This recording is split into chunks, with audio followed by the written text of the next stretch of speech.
ఓం శ్రీ గణేశాయ నమః. శ్రీ గణేష పురాణం 58వ అధ్యాయం. సంకష్ట చతుర్థి వ్రతకథనం. ఓ వ్యాసమునీంద్ర, ఆ సూరసేనుడు ఇంద్రుని వచనాలను విని తిరిగి ఆ గణేష కథామృతాన్ని వినగోరి ఆ సచీపతిని ఇలా ప్రశ్నించాడు అంటూ కథాగమనాన్ని కొనసాగించాడు చతుర్ముఖుడు. ఓ ఇంద్ర, కిందకు దిగిపోయినట్టి నీ ఈ దివ్య విమానము తిరిగి ఏ ఉపాయంచే నింగికెగరగలదు? ఆ ఉపాయం చేయి, లేదా అట్టి ఉపాయాన్ని నాకు చెప్పు అంటూ పదే పదే తనని అర్థిస్తున్న ఆ సూరసేనుడితో సచీపతి అయిన దేవేంద్రుడు ఇలా అన్నాడు. చతుర్థి వ్రతము. ఓ సూరసేన మహారాజా, నీ పట్టణంలో సంకష్టను ఆచరించిన బ్రాహ్మణులు గాని క్షత్రియులు గాని ఎవరైనా ఉన్నట్లయితే అట్టివారు తాము 1 సంవత్సరం పాటు ఆచరించిన వ్రతఫలాన్ని ధారపోసినట్లయితే ఈ దివ్య విమానం అప్పుడు యథావిధిగా నింగికెగురగలుగుతుంది. అలా కాక 10,000 మంది బలాఢ్యులు పైకెత్తి బూనిన ఏమీ ప్రయోజనం ఉండబోదు అన్న ఇంద్రుని మాటలకు సూరసేనుడు ఇలా ప్రశ్నించాడు. ఓ ఇంద్ర, ఇంతటి ప్రభావయుతమైన ఆ సంకష్ట చతుర్థి వ్రత విధానం ఎలాగా ఆచరించాలి? అది చేస్తే ఎలాంటి పుణ్యం లభిస్తుంది? అందులో పూజించబడే దేవుడెవరు? ఇంతకు పూర్వం ఎవరా వ్రతం ఆచరించారు? వారు ఎలాంటి ఫలితాన్ని పొందారు? ఓ ఇంద్ర, ఆ వివరాలన్నీ దయతో నాకు విస్తరించి వివరించు అంటూ ప్రార్థించిన సూరసేనుడితో ఇంద్రుడిలా బదులు పలికాడు. ఓ రాజా, ఈ విషయమై ఒక ప్రాచీనమైన ఇతిహాసాన్నొక దానిని నీకు చెబుతాను. ఇది కృతవీర్యుడనే రాజుకు దేవర్షి అయిన నారదుని మధ్య జరిగిన సంవాదము. పూర్వం కృతవీర్యుడనే మహాబల పరాక్రమ సంపన్నుడైన రాజు ఒకడుండేవాడు. అతడు సకల సద్గుణోపేతుడు. అనేక యజ్ఞాలు చేసి భూ భూరిగా దాన ధర్మాలు చేసినవాడు సత్యవాది. ఇంద్రియములన్నింటినీ తన వశం చేసుకున్నట్టి జితేంద్రియుడు కూడా.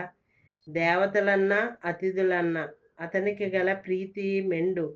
అసంఖ్యాకమైన చతురంగ బలాలు ఆ రాజు సేనావాహినిలో ఉండేవి. ప్రతినిత్యం 12,000 మంది బ్రాహ్మణులను సహపంక్తిలో నుంచుకుని గాని భుజించేవాడు కాడాతడు. అట్టి కృతవీర్యునికి సుగంధి అనే పేరుగల మహాపతివ్రత అతిలోక సౌందర్యవతి అయిన భార్య ఉండేది. ఆమె ద్విజ, దేవ, అతిథి పూజాపరురాలు. ఆమె సుగుణవతి, సౌశీల్యవతి. ఇంత అపూర్వ గుణ సంపత్తి కలిగి ఉన్న ఆ దంపతులకు పుత్ర సంతతి మాత్రం కరువైంది. సంతానం కోసం వారు చేయని వ్రతం లేదు, ఇవ్వని దానము లేదు. అనేక క్రతువులను, యజ్ఞ యాగాదికాలను కూడా నిర్వహించిన ఫలితం మాత్రం శూన్యం. అనేక పుణ్యతీర్థాలను కూడా సందర్శించారు. ఇన్ని చేసినప్పటికీ జన్మాంతర పాపకర్మ ఫలితంగా సంతతి మాత్రం కలుగలేదు. ఈ రకంగా నిరాశకు గురైన ఆ రాజు ఒకనాడు తన మంత్రులను పిలిచి వారికి రాజ్యభారాన్ని అప్పగించి అరణ్యానికి వెళ్ళాడు. నారబట్టలను ధరించి తపోదీక్షను ప్రారంభించాడు. ఇంద్రియాలను వశపరుచుకొని ఆహారాన్ని పూర్తిగా వర్ణించి పైనుంచి రాలిపడ్డ ఆకుల్ని భుజిస్తూ కేవలం వాయువునే ఆహారంగా స్వీకరిస్తూ కాలం గడుపుతున్న ఆ దంపతులకు రాజు శల్యావశిష్ఠుడై ఉండగా దేవర్షి అయిన నారద మహర్షి యొక్క సందర్శన భాగ్యం కలిగింది. ఆ తరువాత ఆ నారదుడు పితృలోకానికి వెళ్ళి అక్కడ కృతవీర్యుని తండ్రిని కలిసి అతని కుమారుడు సంతతి కోసం పడే ఆరాటాన్ని, బాధను వివరించి అక్కడ నుండి వెళ్ళిపోయాడు. ఇలా వెళ్ళిన దేవర్షి నారదుడు ఊర్ధ్వలోకాల గుండా పోతూ భృశుండి మహర్షి తల్లిదండ్రులు, కన్యకా సహిత అయిన అతని భార్య అందరూ కుంభీపాక నరకంలో విపరీత యాతనలు అనుభవించడాన్ని గమనించి వారి దుస్థితికి జాలిపడి వేగంగా భృంశుండి మహర్షి యొక్క ఆశ్రమానికి చేరుకున్నాడు. ఓయి భృంశుండా, నీవు సమస్త దేవతలచే వంద్య వంద్యనీయుడవైనప్పటికీ అక్కడ నీ తల్లిదండ్రులు, భార్య, కుమార్తె సకలరు కుంభీపాక నరకంలో లెక్కలేని నరకయాతనలు అనుభవిస్తున్నారు కనుక నీవు నీ పూర్వులను ఉద్ధరించే ప్రయత్నం తప్పక సలుపవలసింది.